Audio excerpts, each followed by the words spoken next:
오늘 읽을 하나님의 말씀은 시편 63편 1절부터 7절까지 말씀입니다. 시편 63편 1절부터 7절까지입니다. 1절부터 읽겠습니다. 하나님이여, 주는 나의 하나님이시라. 내가 간절히 주를 찾되 물이 없어 마르고 황폐한 땅에서 내 영혼이 주를 갈망하며 내 육체가 주를 앙모하나이다. 내가 주의 권능과 영광을 보기 위하여 이와 같이 성소에서 주를 바라보았나이다. 주의 인자하심이 생명보다 나으므로 내 입술이 주를 찬양할 것이라. 이름으로 나의 평생에 주를 송축하며 주의 이름으로 말미암아 나의 손을 들리이다. 골수와 기름진 것을 먹은가 같이 나의 영혼이 만족할 것이라. 나의 입이 기쁜 입술로 주를 찬송하되 내가 나의 침상에서 주를 기억하며 새벽에 주의 말씀을 작은 소리로 읊조릴 때에 하오리니 주는 나의 도움이 되셨음이라. 내가 주의 날개 그늘에서 즐겁게 부르리이다. 아멘.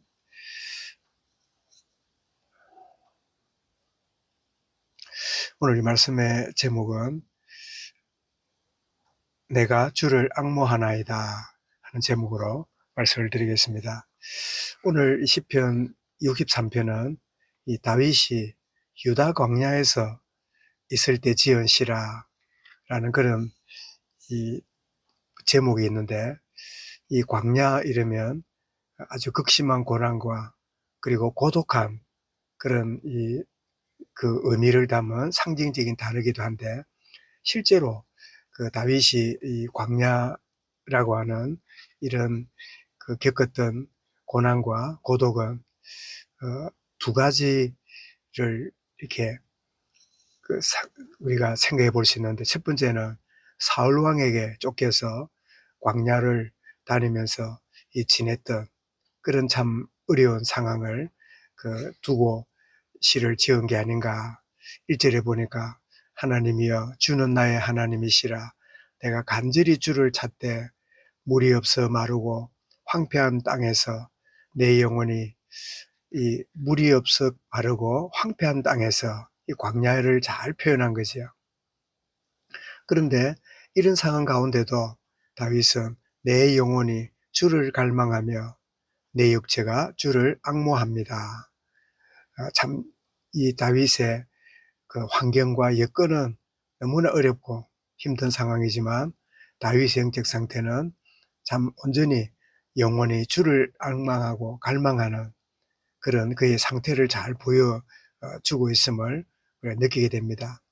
그런가 하면 광야에서 지은 시라고 할 때 또 다른 우리의 가능성은 아들 압살롬의 반역 때문에 이 광야로 도망갔던 시기, 그런 때를 두고 그 배경이 되어 있는 건 아닌가 되어지는데, 그러고 보면 다윗이 장인 사울에게 쫓겨가고 아들의 반역 때문에 또 이렇게 광야를 다니게 되고 많은 신하들이 배반하고 그를 버림으로 인해서 이런 광야에 다니게 되는 그런 참 상황을 만나게 되는데, 그런데 이런 광야를 만나 그런 그의 심령에 갈망한 것이 무엇입니까? 우리는 주로 보면 환경이 무너지면 환경 회복하는 것, 또 경제가 어려워지면 그거 회복하는 것, 이런 것들이 우리가 기도하거나 우리 마음에 늘 참 소원이 있는 것이 일반적인 우리의 모습일 수 있지요. 그러나 다윗이 갈망하는 모습은 왕권 회복해달라고, 안전한 생활을 내가 할 수 있게 해달라고, 그런 간구를 드리기보다 참 그는 하나님의 임재를 더 갈망하고 하나님과의 친밀한 교제를 더 사모하는, 2절에 보니까 내가 주의 권능과 영광을 보기 위하여 성소에서 주를 바라보았나이다. 이 성소에서, 이 말은 그 성소라는 장소를 의미하기도 하지만 성소가 뭡니까? 만민이 기도하는 집이라 했으니까 하나님께 기도하고 예배에 대한 갈망, 환경이 어렵고 분주하고 바쁘면 예배가 뒷전이 되는 이것이 우리의 일반적인 모습인데 오히려 어려운 환경과 여러 가지 고독한 상황을 더욱 내가 성소에서 내가 주를 바라봅니다. 더 은혜를 갈망하고 더 예배에 승리하기 원하는 그런 참 이 다윗의 그 중심을 우리가 보게 되면서 오늘 하루를 참 시작하면서 나는 뭐를 악무하고 뭐를 바라보고 뭐를 소망하고 나아가고 있는가. 우리는 이렇게 생각할 겁니다. 나대 보라고. 내가 얼마나 어려운지 아냐고. 내가 얼마나 힘든지 아냐고. 참 내가 얼마나 말 못하는 고민이 많은지 아냐고. 이렇게 참 사람을 만나거나 만나지 못하면 생각에 빠져 있는 것이 일반적일 수 있지요. 예, 맞습니다. 육신적인 사람이기 때문에 그럴 수 있겠지요. 그러나 영의 사람으로 그 내면이 참 거듭나고 하나님 영에 온전히 사로잡히고 말씀이 그 마음을 붙잡게 되면 환경이 어렵고 어두울수록 더 빛을 갈망하고 어려운 환경 가운데 그 모든 걸 주관하시는 하나님을 신실하게 바라보는 이것이 영의 사람이고 참 하나님의 자녀의 대단한 것이 아니라 기본적이고 참 온전한 것임을 우리가 깨닫게 됩니다. 어떤 환경과 문제 속에 있을지라도 하나님으로 만족하고 하나님을 갈망하는 이 참된 이 신앙 고백이 참 인격화되고 삶이 되는 그래서 오늘 5절에도 보니까 골수와 기름진 것을 먹은과 같이 나의 영혼이 만족할 것이라 나의 입이 기쁜 입술로 주를 찬송하되 오히려 어려운 환경, 곤란한 문제 이것 붙잡고 고민하고 또 남들 만나면 호소하고 사는 인생이 아니라 나의 입이 기쁜 입술로 나를 만족해 하시는 환경과 여건이 어려울지라도 그 하나님을 기뻐하며 찬양하는 그런 입술로 내가 나아가겠습니다.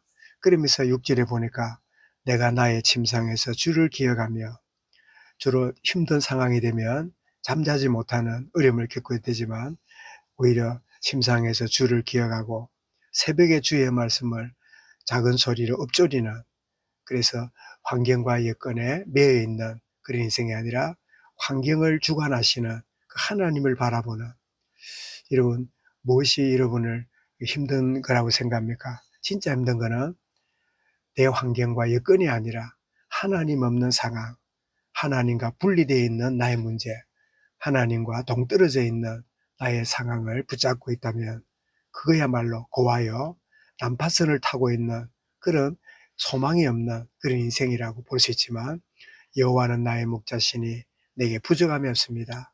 푸른 초장으로 인도하시기도 하지만 사망의 음침한 골짜기로 다닐지라도 그 환경이 나를 두렵게 하지 않는 것은 주께서 나와 함께 하심입니다. 고백했던 다윗의 고백처럼 이 광야를 만난 다윗이 온전히 참 주님을 갈망하고 온전히 신뢰하는 그래서 7절에 보니까 주는 나의 도움이 되셨음이라 내가 주의 날개 그늘에서 즐겁게 부르리이다. 오늘 드렸던 찬송 우리 457장도 겟세마네 동산에 주를 생각할 때에 근심이나 걱정을 외면할 수 있을까? 나를 항상 버리고 주를 따라가리라. 빌라도의 뜰에서 주를 생각할 때에 수치된 거 아픈 거 못 견딜 수 있을까? 길이 참고 묵묵히 주를 따라가리라. 갈보리산 올라간 주를 생각할 때에 나의 받는 괴로움을 비교할 수 없으리 십자가를 지고서 주를 따라가리라.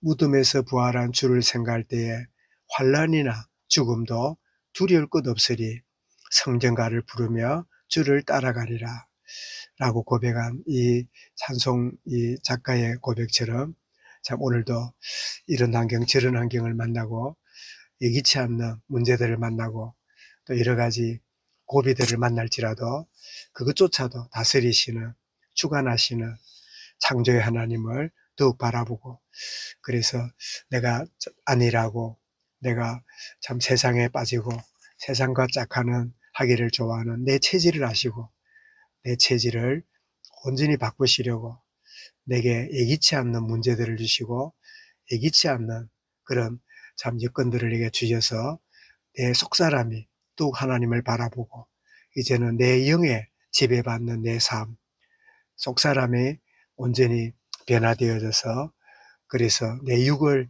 다스리시는 이런 하나님의 복을 주시려고 이런 상황과 여건을 내게 주신 것이다. 이런 중심을 담고 정말 내가 주를 앙망하고 온전히 나아가는 그런 복된 내가 주를 앙망하나이다. 주여 나를 불쌍히 여기소서. 이런 고백 가운데 승리하는 오늘 순간이 되어지도록 말씀 붙잡고 우리 개인적으로 기도하겠습니다.